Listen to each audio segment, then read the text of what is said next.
Right మనతో పాటు BRS NRSL Harish Reddy ఉన్నారు. ఒకసారి మాట్లాడే ప్రయత్నం చేద్దాం. ఎట్లా చూస్తా ఉన్నారన్నా ఢిల్లీలో అంత పెద్ద ఉద్యమం జరుగుతూ ఉంటే దాన్ని కనీసం పట్టించుకోకుండా ఇప్పటి వరకు స్పందించకుండా నిన్న ఒక సెల్ఫీ వీడియో చేసిండు మోడీ గారు. ఎట్లా చూస్తారు? అంటే ఈ రాష్ట్రంలో కానీ దేశంలో కానీ జరుగుతున్నటువంటి పరిపాలన చూస్తూ ఉంటే రాష్ట్ర ముఖ్యమంత్రి రేవంత్ రెడ్డి నరేంద్ర మోడీ గారితో చేతులు కలిపి స్టూడెంట్స్కి ఉన్నటువంటి భవిష్యత్తును మొత్తం సర్వనాశనం చేస్తున్నాడు. దేశ రాజధానిలో ఇలా దాదాపు కోట్లాది మంది యువకులు నీట్ ఎగ్జామ్స్ పేపర్ లీకేజ్ వల్ల చనిపోయినటువంటి విద్యార్థుల పట్ల మరి education minister of India Dharmendra Pradhan రాజీనామా అయ్యాలని చెప్పి కొట్లాడుతూ ఉంటే ఒకవైపు వీళ్ళ నాయకుడు రాహుల్ గాంధీ కూడా ప్రధానమంత్రి ఇంటి ముందట నిరసన వ్యక్తం చేస్తూ ఉంటే ఇక్కడ ఉన్నటువంటి సన్నాసి చవట దద్దమ్మ ముఖ్యమంత్రి అక్కడికి పోకుండా నరేంద్ర మోడీ అంటే భయము ఒకవైపు లాలుచిపడినటువంటి వ్యక్తిత్వంతో ఇక్కడ డైవర్షన్ పాలిటిక్స్ చేస్తారు. నిజంగా ఈ ముఖ్యమంత్రికి కానీ ఇక్కడ ఉన్నటువంటి కాంగ్రెస్ నాయకులు కొంచెమైన చిత్తశుద్ధి ఉంటుంది. ఇక్కడికే వచ్చి ఇక్కడ నిరసన వ్యక్తం చేస్తున్నటువంటి ఈ విద్యార్థుల పట్ల సానుభూతి ప్రకటించాలి. వీళ్ళతో పాటు చేతులు కలిపి ఆయన కూడా ప్రొటెస్ట్ చేయాలి.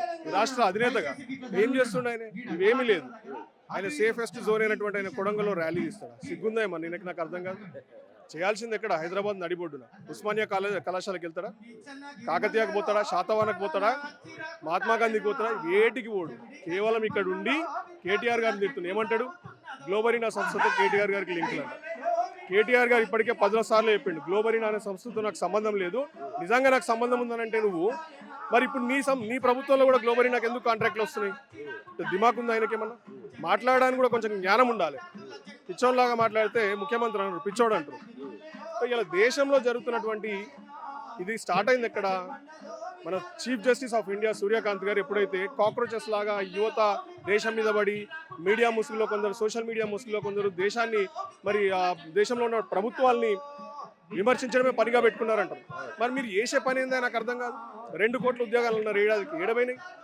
ఎవరన్నా వీటి గురించి ప్రశ్నిస్తే తుగ్డే గ్యాంగ్ అంటారు, యాంటీ నేషన్స్ అంటారు, గో టు పాకిస్తాన్ అంటారు, యాంటీ హిందూ అంటారు.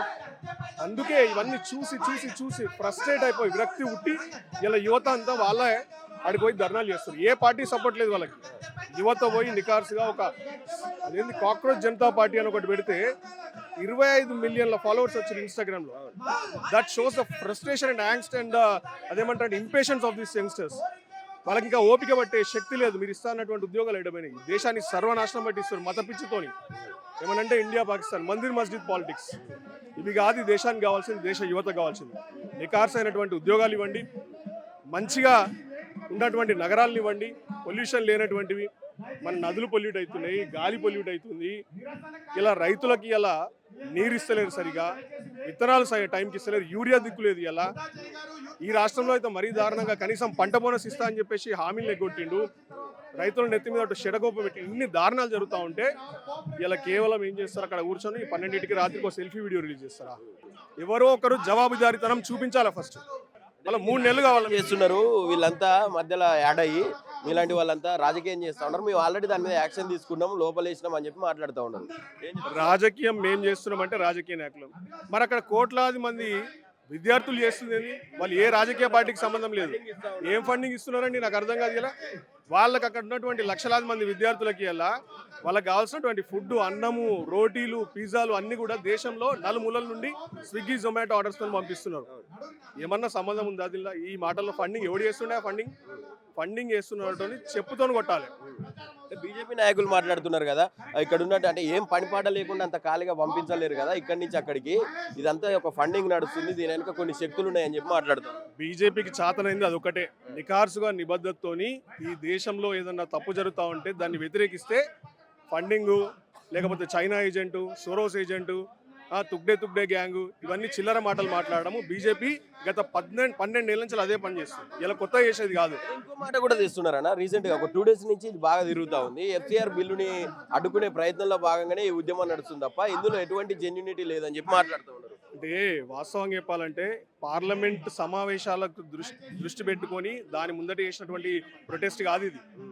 This protest has started 27-28 days back when Sonam Wangchuk has started his hunger strike.